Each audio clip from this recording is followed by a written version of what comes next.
तुम्ही पाहत आहात MCN न्यूज मराठी। जळगाव जामोद तालुक्यातील माणेगाव गावठाणमधील ट्रान्सफॉर्मर जळाल्यामुळे मागील 3 दिवसांपासून सर्वत्र अंधार आहे।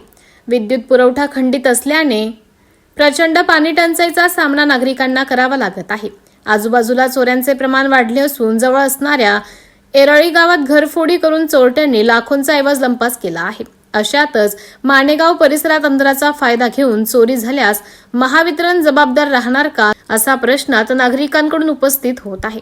महावितरण उपअभियंता मेश्राम यांच्याशी चर्चा केली असता मलकापूर विभागात कोठेच ट्रान्सफॉर्मर उपलब्ध नसल्यामुळे विलंब होईल अशी धक्कादायक माहिती त्यांच्याकडून देण्यात आल्यामुळे नागरिकांमध्ये प्रचंड नाराजी व्यक्त होताना दिसू लागली आहे। विद्युत पुरवठा त्वरित सुरळीत न झाल्यास गावकऱ्यांच्या वतीने तीव्र आंदोलन छेडण्याचा इशारा यावेळी देण्यात आला आहे। MCN न्यूज मराठी करिता प्रतिनिधी शिवाजी पैसोडे, माणेगाव।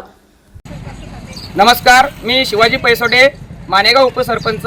आज 3 दिवस होतात माणेगावमध्ये लाईट नाही आहे आणि आम्ही अभियंता यांच्यासोबत चर्चा केली असता मेश्राम साहेब यांनी असं सांगितलं की तुम्हाला उद्यापर्यंत ट्रान्सफॉर्मर बसून देण्यात येईल, परंतु आज त्या गोष्टीला 3 दिवस होत आहेत पूर्ण, पण अजूनपर्यंत ट्रान्सफॉर्मर आलेला नाही आहे। आम्ही जेव्हा कॉल करतो अभियंत्यांना तेव्हा असं सांगण्यात येतं की तुम्हाला उद्यापर्यंत मिळेल, 10 वाजतापर्यंत मिळेल, परंतु आत्ता आम्ही फोन केला सध्या तरी आम्हाला असं सांगण्यात येत आहे की ट्रान्सफॉर्मर उपलब्ध नसल्यामुळे, मलकापूरला पण उपलब्ध नसल्यामुळे सध्या मिळू शकत नाही। त्यामुळे आता तो केव्हा मिळेल याची गावकऱ्यांना प्रतीक्षा आहे। आज गावामध्ये लोकांना पिण्यासाठी पाणी नाही आहे, गुरढोरांना पाजण्यासाठी पाणी नाही आहे, त्यामुळे MSEBने लवकरात लवकर कारवाई करून माणेगावमध्ये ट्रान्सफॉर्मर बसवण्यात यावा, अन्यथा गावकरी आक्रोश करत असल्यामुळे कुठल्या प्रकारचे DP वगैरे जाळण्यात येऊ शकते। त्यामुळे गांभीर्याने दखल घेऊन MSEBने ट्रान्सफॉर्मर उपलब्ध करून देण्यात यावा।